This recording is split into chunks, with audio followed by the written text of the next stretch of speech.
Assalamualaikum warahmatullahi wabarakatuh. Perkenalkan, saya Nindi Hapsari Ningtyas dengan NIM H5401221024. Pada kesempatan kali ini, saya akan memaparkan materi pada mata kuliah ekonometrika lanjutan, yaitu terkait dengan ARTS dan juga GARCH. Baik, langsung saja saya mulai pembahasannya dalam format 5W+1H. Di sini yang pertama yaitu what. Jadi apa sih yang dimaksud dengan ARTS dan juga GARCH? ARCH atau Autoregressive Conditional Heteroscedasticity dan GARCH atau Generalized ARCH adalah model statistik yang digunakan untuk menganalisis perubahan varians atau volatilitas dari suatu data deret waktu, terutama dalam bidang keuangan. Nah, model ARCH ini pertama kali diperkenalkan oleh Robert F. Engel pada tahun 1982 dan kemudian dikembangkan lebih lanjut lagi menjadi Garch oleh Tim Bowler-Slave pada tahun 1986. Kemudian, kenapa sih kita harus pakai model ARCH dan juga Garch? Karena ARCH dan juga Garch ini digunakan dalam praktiknya, yaitu dalam data deret waktu keuangan seperti return saham, nilai tukar mata uang, atau harga komoditas, itu sering menunjukkan volatility clustering, yaitu periode tenang dan turbulen yang muncul secara bergantian. Model regresi biasa seperti ordinary least square itu mengasumsikan varians yang konstan atau homoskedastis, padahal dalam kenyataannya asumsi ini sering tidak terpenuhi. Kemudian alasan mengapa kita menggunakan ARCH dan juga GARCH ini adalah yang pertama karena kita ingin mengukur dan memprediksi risiko dari suatu aset keuangan secara lebih akurat. Kemudian yang kedua yaitu untuk melakukan peramalan volatilitas di masa depan yang penting untuk analisis portofolio manajemen risiko dan juga perencanaan investasi. Dan yang terakhir yaitu untuk menyediakan kerangka kerja statistik yang lebih realistis untuk menangani data dengan variabilitas yang tinggi dan tidak menentu. Selanjutnya yaitu who atau siapa sih yang bisa menggunakan model ini? Yang pertama yaitu ekonom dan juga peneliti akademik untuk melakukan studi empiris terkait pasar keuangan dan juga ekonomi makro. Yang kedua yaitu oleh seorang analis keuangan untuk estimasi risiko aset dalam jangka pendek maupun dalam jangka panjang. Yang ketiga yaitu manajer risiko, yaitu untuk menghitung value at risk atau VAR dan mengelola potensi kerugian akibat fluktuasi pasar. Dan yang terakhir yaitu investor atau trader untuk melakukan strategi berbasis prediksi volatilitas pasar. Selanjutnya yaitu when. Jadi kapan sih model ini bisa digunakan? Yang pertama yaitu ketika data menunjukkan adanya heteroskedastisitas, yaitu varians residual yang tidak konstan dari waktu ke waktu. Yang kedua yaitu pada saat peneliti atau analis itu ingin membuat model yang mampu memprediksi fluktuasi varians, bukan hanya nilai rata-ratanya saja. Kemudian yang ketiga yaitu saat ditemukan volatility clustering dalam grafik data return harian, mingguan, ataupun bulanan. Dan yang terakhir yaitu ketika dibutuhkan model untuk menghitung risiko pasar, terutama saat terjadi ketidakpastian ekonomi atau gejolak finansial seperti pada fase pandemi pada saat itu.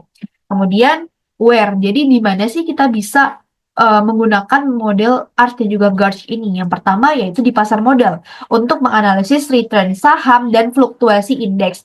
Yang kedua yaitu di pasar valuta asing untuk memperkirakan volatilitas nilai tukar mata uang asing. Kemudian yang ketiga yaitu dalam pengelolaan portofolio investasi, yaitu untuk memperkirakan risiko masing-masing aset. Yang keempat yaitu dalam lembaga keuangan seperti bank untuk kepentingan manajemen risiko, pengawasan modal, dan juga perencanaan kebijakan moneter. Dan yang terakhir yaitu di penelitian akademik dan institusi pemerintahan untuk dapat memodelkan dampak kebijakan ekonomi terhadap kestabilan keuangan. Kemudian how atau bagaimana sih kita bisa menggunakan model ARCH dan juga GARCH ini? Jadi pada model ARCH, varian saat ini dipengaruhi oleh kuadrat residual atau kesalahan prediksi dari periode sebelumnya. Misalnya, jika ada kejutan besar dalam return hari kemarin, maka hari ini volatilitasnya itu akan cenderung lebih tinggi. Kemudian, si model GARCH ini dia akan lebih fleksibel karena tidak hanya memperhitungkan kuadrat residual di masa lalu, tetapi juga mempertimbangkan varians masa lalu itu sendiri. Misalkan model GARCH 11 itu menyatakan bahwa varian saat ini adalah kombinasi dari konstanta, kuadrat residual periode sebelumnya, dan juga varians periode sebelumnya. Sehingga secara matematis, GARCH 11 dapat ditulis sebagai berikut ya teman-teman untuk penulisan secara matematisnya. Selanjutnya, jadi model ini, si ARCH dan juga GARCH ini biasanya diestimasi menggunakan metode maximum likelihood estimation atau MLE. Nah, langkah-langkahnya bagaimana? Itu yang pertama, dengan melakukan uji ARCH pada residual model awal untuk memeriksa heteroskedastisnya. Kemudian yang kedua yaitu memilih model ARCH atau GARCH yang sesuai. Yang ketiga yaitu melakukan estimasi parameter, dan yang terakhir yaitu dengan menginterpretasikan hasil dan menggunakannya untuk melakukan perambalan atau forecasting. Baik, sekian dan terima kasih untuk pemaparan materi ARCH dan juga GARCH dari saya. Selanjutnya saya akan melakukan analisis ARCH dan juga GARCH menggunakan stata. Baik, bismillahirrahmanirrahim. Sekarang saya akan melanjutkan untuk melakukan analisis ARCH-GARCH menggunakan stata. Nah, data yang saya gunakan yaitu data kurs harian pada tanggal 1 Januari 2020 hingga 31 Desember 2020. Jadi langsung saja saya copy untuk datanya. Nah, sini ya, udah di copy. Selanjutnya kita masuk ke aplikasi software statanya. Di sini data, kita pilih data, data editor. Nah, sini kita pilih yang CTRL, kemudian variables name. Nah, sekarang kita mau masukkan waktunya ya. Di sini kita pilih tik di comment, gen, t, sama dengan underscore n. Kemudian gen, new t, sama dengan td, buka kurung, 1 Januari 2020. Kenapa 1 Januari 2020? Karena di sini data yang pertama kali kita masukkan, data kurs 1 Januari 2020 gitu. Dan terkurung tambah T min 1, kayak gitu ya. Kemudian enter. Nah, kita lihat ke data editor, di sini udah terlihat ya untuk variabel new T-nya. Kemudian kita pilih ini, kemudian pilih yang format, gitu. Kemudian kita ganti ke daily. Kemudian oke. Nah, di sini udah ganti ya 1 Januari 2020 sampai yang paling bawah itu di 31 Desember 2020. Selanjutnya eh sekarang kita mau lihat untuk kita pilih dulu di sini ya. Balik lagi ke data editor dulu. Di sini kita ketik insert new t. Insert new t. Nah, di sini kita lihat ya time variables-nya yaitu 1 Januari 2020 sampai 31 Desember 2020 dengan deltanya yaitu 1 hari. Nah, sekarang kita mau lihat nih line plot-nya. Kita pilih yang statistik, kemudian pilih yang time series, kemudian pilih yang graphs, kemudian line plots. Nah, untuk create kita pilih variables-nya itu course, kemudian exact, dan oke. Nah, ini data ini sudah terlihat ya. Jadi dari grafik ini kelihatan bahwa data yang kita masukkan itu belum stasioner. Tapi kita akan cek terlebih dahulu apakah benar sudah stasioner atau belum stasioner ataukah sudah gitu. Jadi kita perlu tes dulu gitu. Kita masuk ke statistik dulu, kemudian time series, kemudian tes, pilih yang tes. Nah, ini pilih yang augmented Dickey-Fuller unit root test. Kemudian variablesnya itu yang course, kemudian oke. Nah, di sini terlihat ya bahwa tes statistiknya itu lebih besar dari critical value di 1%, 5%, ataupun 10%. Jadi, dia belum stasioner. Dan di sini p-value-nya pun masih lebih besar dari 0,05 gitu. Nah, sekarang kita akan melakukan differensi karena datanya tadi belum stasioner, jadi kita akan melakukan differensi. Nah, di sini kita akan ketik di sini ya, the fuller, jadi course, koma, Lex, huruf 0. Sini ya. Kemudian, nah, Jadi terlihat bahwa datanya itu stasioner di first difference karena statistiknya ini sudah lebih kecil dari critical value di 1%, 5%, dan juga 10%. Serta p-value-nya juga sudah kurang lebih kecil dari 0,05 gitu. Jadi dia sudah stasioner di first difference ya. Dan sekarang kita mau mencari arimanya. Kita mau melihat korelogram dari ACF dan juga PACF. Sini kita akan ketik AC, the course, AC, the course. Nah, di sini kita lihat ya, korelogram ACF itu cut off-nya di satu. Karena di sini satu di luar, dua langsung ke dalam. Berarti dia cut off-nya di satu. Berarti nilai NA atau Q-nya itu nilainya adalah satu. Nah, sekarang kita mau lihat korelogram dari PACF-nya. Di sini kita ketik untuk PAC, the course. Nah, di sini PACF itu korelogram dari PACF-nya itu juga cut off-nya di satu. Dia kan satu di luar, dua langsung ke dalam, berarti dia cut off-nya di satu, jadi nilai AR atau P-nya itu adalah satu. Nah, di sini terbentuk nih arimanya, bisa 110, bisa 001, atau bisa 111. Nah, sekarang kita mau coba nih satu per satu, mana model arima yang cocok gitu. Di sini kita coba dulu untuk arima yang 110. Arima, force, koma, arima, kita masukin 110 ya, kemudian nolok ini. Nah, di sini kelihatan bahwa AR itu udah signifikan karena dia sudah kurang dari 0,05. Tapi yang atasnya ini belum, masih lebih dari 0,05. Nah, sekarang kita mau lihat dulu nilai AIC-nya dengan ketik stat IC. Kemudian langsung aja kita ketik lagi untuk model arima yang lain, yaitu arima course arima. Kita masukin model arima yang lainnya, yaitu 011, 011.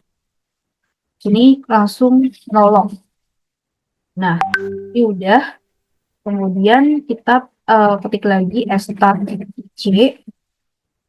Nah, kita langsung masukin aja untuk model arima yang satu lagi, baru nanti kita bandingin.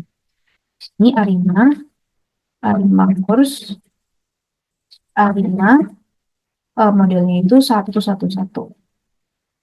Satu nolok. Nah, nolok ini fungsinya biar kita tuh bisa ngelihat langsung gitu hasilnya tanpa ngelihat prosesnya dulu gitu ya.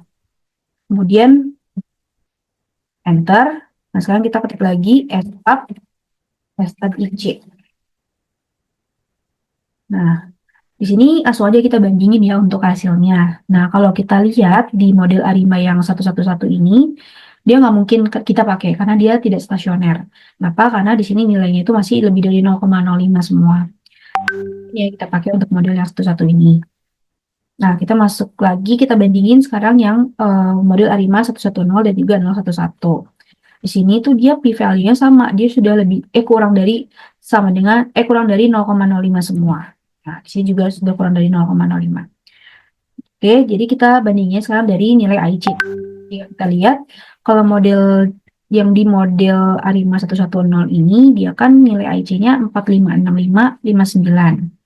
Sedangkan kalau yang Arima 011 ini dia 4565386. Jadi dia lebih kecil kan nilai AIC-nya dibandingkan dengan model yang Arima 110, sehingga yang dipakai untuk modelnya itu adalah Arima yang 011 karena nilai AIC-nya itu lebih kecil di sini ya.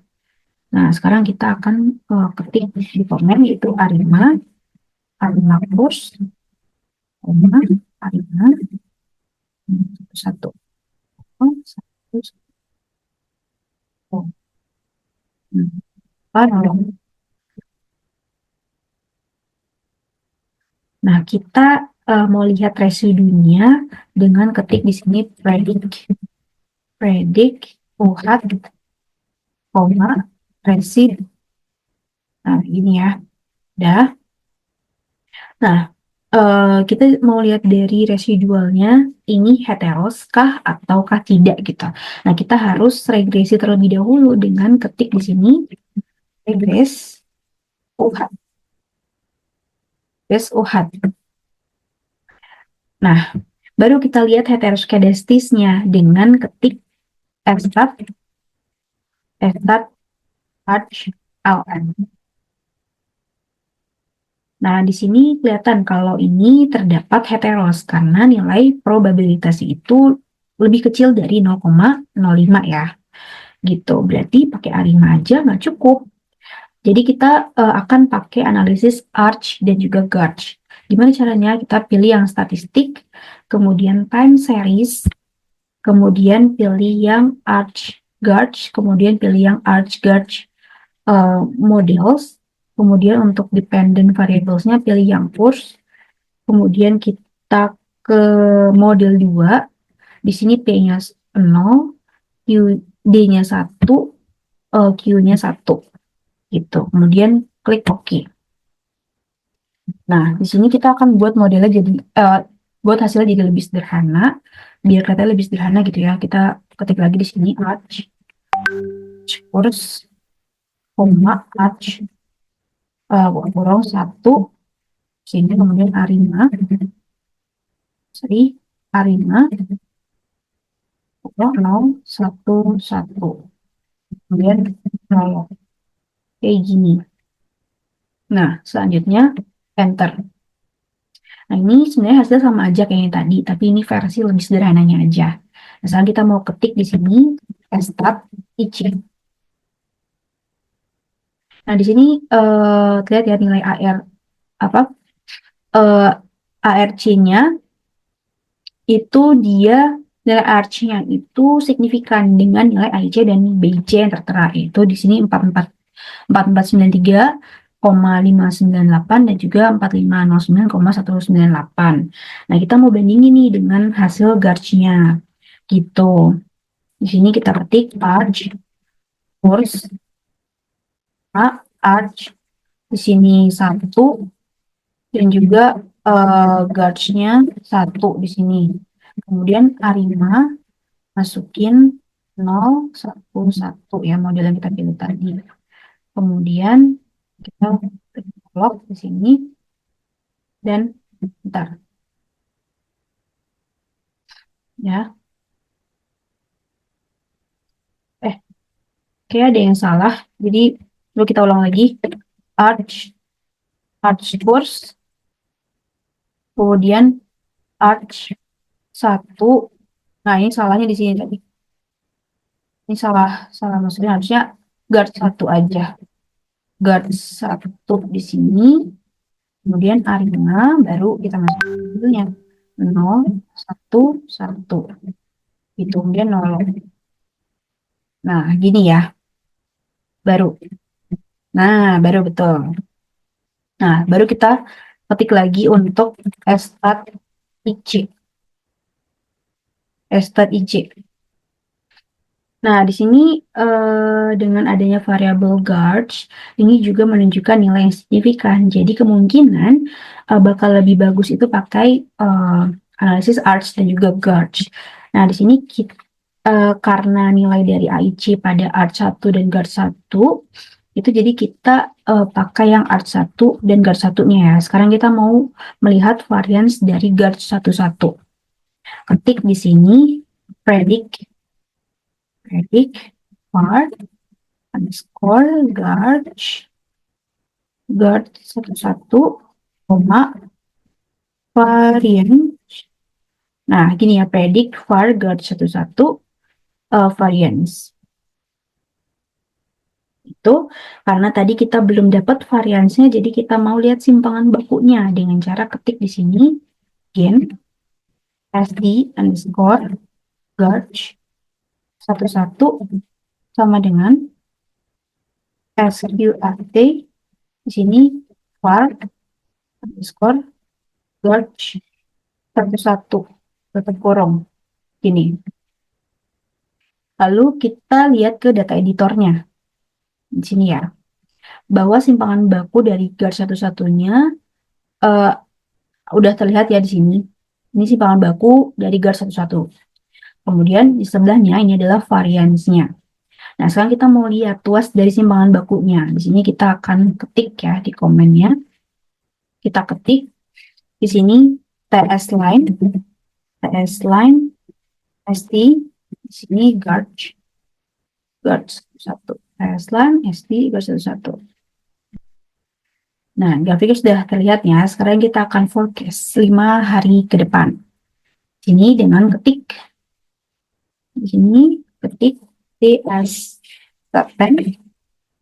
span, koma, add 5. Kenapa 5? Karena kita akan forecastnya selama 5 hari ke depan. Gitu. Kemudian enter. Nah, kita lihat di data editor, di sini sudah terlihatkah atau belum? Nah, ternyata udah ada ya, udah muncul 1 Januari 2021 hingga 5 Januari 2021. Nah, sekarang kita tinggal cari forecast-nya. Di sini kita akan ketik ya. Di sini kita ketik Arch course, dan Arch, sini 1, kemudian Gauge 1, kemudian ARIMA. ARIMA modelnya 0, 1, 1. Gitu, jangan lupa 0. Gitu ya, Arch course, Arch 1, Gauge 1, ARIMA 0, 1, 1, 0. Enter. Nah, selanjutnya kita akan predik variabel baru dengan forecast course-nya. Nah, sini kita ketik predik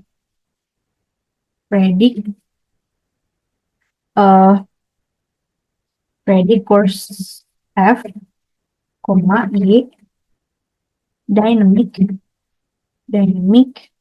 dua kurung, TD, dua kurung lagi, 1 Januari 2021, sesuai yang kita forecast tadi. Yang mau kita forecast ya 1 Januari 2021, tutup kurung 2 kali. Hari ini harusnya gini. Nah, predict course F, Y, dynamic, TD, 1 Januari 2021. Nah, sekarang mau forecast dari volatilitasnya atau simpangan bakunya, tapi kita harus predik VAR-nya terlebih dahulu, atau variance-nya terlebih dahulu. Kita ketik lagi di sini, predik VAR F, variance dynamic, sini TD, dan kurang lagi 1 Januari 2021, kurang 2 kali. Oke, predict var F, variance, dynamic, TD, 1 Januari. Nah, ini salah, bisa 1 Januari. TD, 1 Januari 2021, tutup kurang 2 kali. Oke.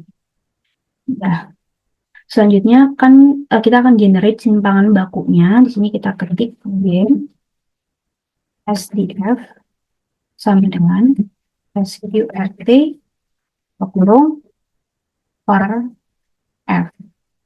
Nah, gini ya. Gen SDF sama dengan SQRT var F. Nah, sekarang kita bisa lihat nih di data editor untuk nilai kurs yang tadi kita forecast. Tuh, kita lihat di sini. Nah, ini ya. Ini udah ada nih nilai kurs dari yang kita forecast 5 hari ke depan tadi, dari 1 Januari 2021 hingga 5 Januari 2021. Nah, yang di paling kanan ini adalah hasil forecast dari volatilitasnya, dan juga ini adalah variabel SDF-nya dari tanggal 1 Januari 2021 hingga 5 Januari 2021. Baik, cukup sekian untuk analisis Arch dan juga Gauge menggunakan Stata dari saya. Kurang lebihnya mohon maaf. Wabillahi taufiq wal hidayah. Wassalamualaikum warahmatullahi wabarakatuh.